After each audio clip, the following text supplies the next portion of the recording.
Good evening, and Prasad. Takuyddin Hassan caught Anwar Ibrahim's attention in Parliament today, where things got heated momentarily after the ministers said this. The fatal flash floods at Gunung Jerai in the Yan district of Kedah was an act of God, Takuyddin Hassan told Parliament today. The Energy and Natural Resources Minister's answer got a response from opposition leader Anwar Ibrahim. This is satu act of God, satu takdir Allah Subhanahu Wa Taala. Itu berlakunya masalah nature ni jangan blame God. Kadang-kadang ke masalah manusia. Ini dulu pun begitu masa Bantan Menteri Kerja Raya dulu. Bila ada aja kerobohan, act of God. How do you know act of God? Bila manusia tu rakus, merosakkan bala. However, Takuyddin insisted there have been no logging activity in the Gunung Jerai area since it was announced as a national geopark in 2018. Saya melihat pokok-pokok yang dibawa turun oleh kepala air ni bersekali dengan akar-akarnya, air dan akar. Air itu bawa akar menunjukkan tidak ada pembalakan di kawasan Jerai ini. Inilah disebut takdir Allah Subhanahu Wa Taala, kena terletak juga pada Allah, act of God itu. Several NGOs had urged the Kedah state government to hold a public inquiry into the cause of the floods following allegations that it was due to logging activity in the area. However, Kedah Menteri Besar Sanusi Mat Noor had denied there was any logging activity in the region.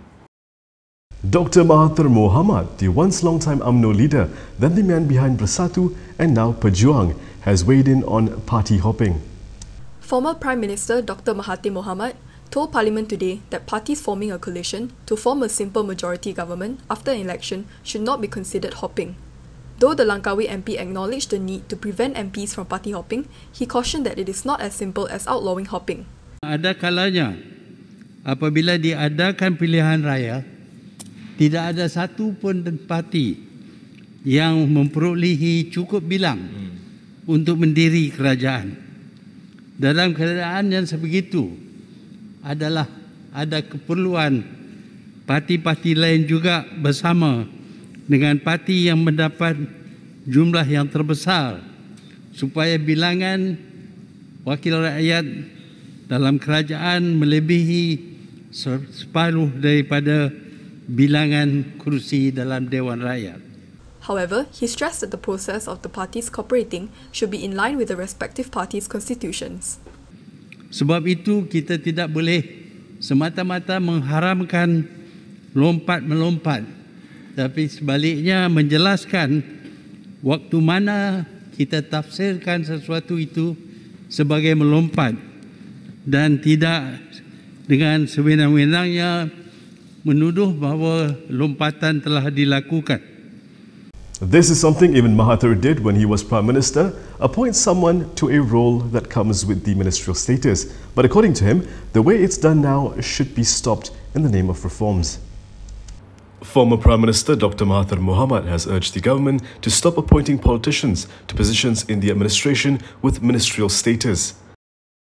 Tidak ada kriteria yang ditentukan bagaimana taraf menteri ini diberikan kepada mana-mana jawatan.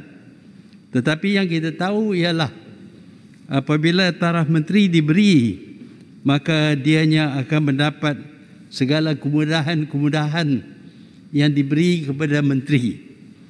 Ini adalah satu jenis sogokan juga, kerana dia tumpu bukan kepada tugas yang nak dilakukan, tetapi sebaliknya dia menumpu kepada upahan yang akan didapati oleh orang yang diberi taraf menteri. During his speech in Parliament today, he said during his time as Prime Minister, such appointments were made based on strict criteria and only involved senior retired politicians with the relevant experience. Sepatutnya kita ada kriteria yang tertentu sebelum kita dapat lantik seseorang untuk mendapat taraf menteri. Jika tidak, dia akan jadi seperti sogokan kepada penyokong-penyokong kerajaan. Ini harus ditamatkan dalam reformasi yang akan diadakan oleh kerajaan yang disebut oleh kerajaan. Faisal Azumu is willing to return his 5-figure monthly salary after just 11 days on the job, but some are convinced it's just a gimmick. Ahmad Faisal Azumu's promise to return his 27,000 ringgit salary as a special advisor was merely a gimmick, according to Perak DAP Vice Chairperson Abdul Aziz Bari. He said such a gimmick will only invite further distrust by the Rakyat instead of stopping criticism directed at the Youth and Sports Minister. In a statement yesterday, Aziz said that Faisal should have rejected his appointment as special advisor to former Prime Minister Muhyiddin Yassin administration as it was too large, unnecessary and burdened the Rakyat. Aziz added that it would be better for Faisal to remain silent and devote time towards ensuring a successful portfolio instead of wasting time doing trivial things such as promoting Karimi that has no relevance to his role as an MP and advisor. During his 11-day term, Ahmad Faisal captured netizens' attention when he took to social media to comment on a bowl of Karimi he made. Aziz added that the Rakyat, especially those residing in Perak, have not forgotten Faisal's actions during his term as Perak's Menteri Besar, including leaving Pakatan Harapan, resulting in the Rakyat's mandate to be bargained away. Yesterday, Faisal pledged to return the entire 27,000 ringgit salary he received as the Prime Minister's special advisor for 11 days. Saya Nur Hadiyu binti Abdullah. Anak saya Saswani binti Besu umur 19 tahun. Dia ada penyakit kencing manis. Baru sebulan tu. Lepas 2 minggu dia rasa mata dia boleh nampak sikit lah. Mungkin gula dia ada kawal dendam. Mata dia boleh nampak kalau gula tinggi dia macam kabur sikit. Dulu dia insulinian. Ubat dia kita kena 14 unit, 12 unit. Sekarang ni kalau injek 8 unit, ada 9 unit, ada 10 unit. Kita kira makanan dia macam mana. Dia minum G-Shell tak injek banyak. Why was Shafi Abdullah paid 9.5 million ringgit by Najib Abdul Razak? According to witnesses, it has nothing to do with Anwar's sodomy case. Muhammad Shafi Abdullah claimed that the 9.5 million ringgit he received was not for acting for the prosecution in Anwar Ibrahim's sodomy appeal. This was revealed during the testimony of 2 Malaysian Anti-Corruption Commission or MECC officers today. 4th and 5th prosecution witnesses, Muhammad Nasaruddin Amir and Zulfaqar Muhammad Khalil, told the High Court in Kuala Lumpur this during Shafi's money laundering trial. Previously, it was reported that the Attorney General's Chambers, or AGC, through a sworn statement or affidavit, stated that then Prime Minister Najib paid 9.5 million ringgit to Shafi between 2013 and 2014. However, during the trial, Nasaruddin testified that Shafi told the MECC officers that the 9.5 million ringgit was for legal services rendered to Najib and BN. Meanwhile, Anwar is relying on the affidavit in his ongoing appeal to reinstate a civil action challenging the validity of the sodomy trial involving his then aide Saiful Bukhari Aslan. Shafi explained that the 9.5 million ringgit received from Najib had nothing to do with the prosecution's sodomy appeal against Anwar. He also said that 9.3 million ringgit from the checks were being used to buy a property and a 3-story bungalow. Remember how some shops used to wrap pads in newspapers when you purchased them?